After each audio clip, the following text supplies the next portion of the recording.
na parte de quinta-feira. Cuidado com o fermento dos fariseus. Vamos abrir a Bíblia e vamos ler então Marcos capítulo 8 e os versos 11 até o verso 13. E saíram os fariseus e começaram a disputar com ele, pedindo-lhe para tentarem um sinal do céu. E suspirando profundamente em seu espírito, disse: por que pede esta geração um sinal? Em verdade vos digo que a esta geração não se dará sinal algum. E deixando-os, tornou a entrar no barco e foi para outra banda. Queridos, o mesmo Jesus que foi solícito, foi preocupado, se interessou tanto em ajudar uma cirofenícia, uma mulher cananeia, pagã, ele foi menos tolerante com os hipócritas fariseus. Porque os fariseus conheciam toda a verdade, mas eles insistiam em viver no pecado, considerando as obras de Jesus como se fossem obras de Satanás. Isto deixou o coração de Jesus pesaroso, e Jesus Cristo deixou o lugar, deixando-os, tornou a entrar no barco e foi para outra banda. Por que Jesus não usou o seu poder para convencer aquelas pessoas? Essa questão nos leva ao final de Marcos capítulo 3, em que Jesus falou sobre o pecado contra o Espírito Santo.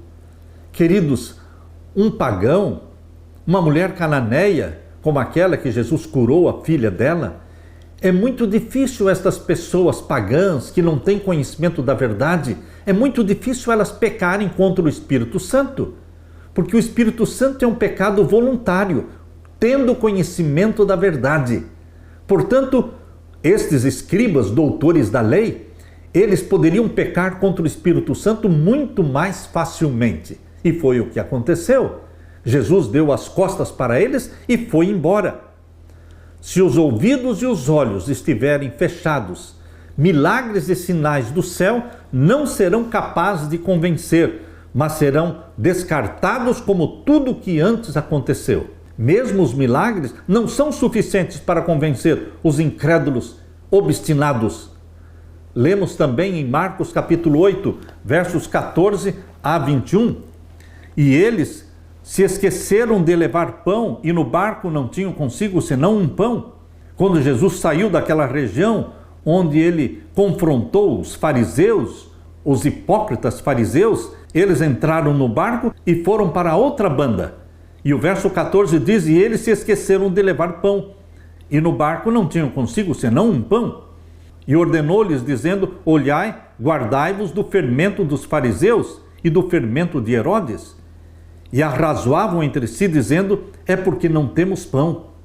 E Jesus, conhecendo isto, disse-lhes: para que arrazoais que não tendes pão? Não considerastes nem compreendestes ainda?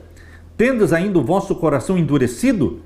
Tendo olhos não vedes, e tendo ouvidos não ouvis, e não vos lembrais? Quando parti os 5 pães entre os 5.000, quantos cestos cheios de pedaços levantastes? Disseram-lhe: 12 cestos. E quando partiu os 7 pães entre os 4.000, quantas alcovas cheias de pedaços levantastes? E disseram-lhe: 7. E ele lhes disse: como não entendeis ainda? Jesus, quando disse: acautelai-vos do fermento dos fariseus, não estava falando de pão. Estava falando das doutrinas erradas dos fariseus. Estava falando da hipocrisia dos fariseus. Jesus, quando voltou para a região de Decápolis, e ali curou aquele surdo e gago. Jesus Cristo permaneceu ali 3 dias. Jesus subiu a uma montanha e para ali afluiu a multidão, reunindo-se ao redor dele, trazendo os enfermos e coxos, depondo-os aos pés de Jesus. Ele os curou a todos. E o povo, pagão como era, glorificou ao Deus de Israel. Por 3 dias, continuou o povo a se aglomerar em torno do Salvador, dormindo à noite ao ar livre e durante o dia, comprimindo-se ansiosamente para ouvir as palavras de Jesus e testemunhar as suas obras. Ao fim de 3 dias, acabaram-se os alimentos que tinham. Jesus não os queria despedir com fome e chamou os discípulos para que lhes dessem alimento. Novamente, os discípulos demonstraram incredulidade. Aqueles 5.000 que foram alimentados com 5 pães e 2 peixinhos, eram 5.000 judeus. Agora, na região de Decápolis, aquela multidão era pagã. O preconceito judaico era ainda forte no coração dos discípulos. E eles responderam a Jesus dizendo: de onde poderá alguém satisfazer de pão toda esta multidão aqui no deserto? Obedientes à sua palavra, no entanto, trouxeram o que eles tinham, 7 pães e uns poucos peixinhos. E a multidão foi alimentada, ficando 7 grandes cestos cheios das sobras. 4.000 homens, além das mulheres e crianças, foram assim revigorados. E Jesus os despediu cheios de alegria e reconhecimento. Cada milagre operado por Jesus Cristo, e esta foi a segunda multiplicação dos pães, alimentando 4.000 pessoas.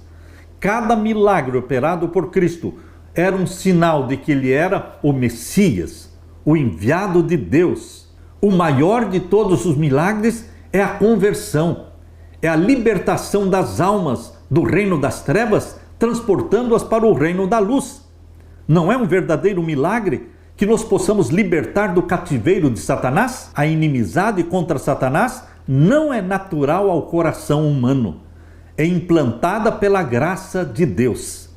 Quando a pessoa que era dominada por uma vontade obstinada e má é posta em liberdade e se entrega de todo o coração à influência dos celestiais instrumentos de Deus, opera-se um milagre. Toda vez que uma alma se converte e aprende a amar a Deus e guardar os seus mandamentos, cumpre-se a promessa que foi feita: lhes darei um coração novo e porei dentro de vós um espírito novo. Uma vida coerente em Cristo é um grande milagre. Agora, em Lucas capítulo 12, verso 1, Jesus falou claramente que o fermento dos fariseus é a hipocrisia. Meu querido irmão, a hipocrisia era um pecado dos fariseus, mas é um pecado presente na igreja hoje. Entre os seguidores de nosso Senhor em nossos dias, em nossas igrejas, quão disseminado se acha esse pecado sutil e enganador, chamado de fermento dos fariseus, a hipocrisia. O anelo da aprovação humana é o amor do próprio eu, quando não buscamos a nossa própria glória, mas a glória de Deus. Quando a nossa oração é: Pai, glorifica o teu nome. Esta era a nota tônica na vida de Jesus. E se nós seguimos a Jesus, essa será a nota tônica também em nossa vida. Pai, glorifica o teu nome.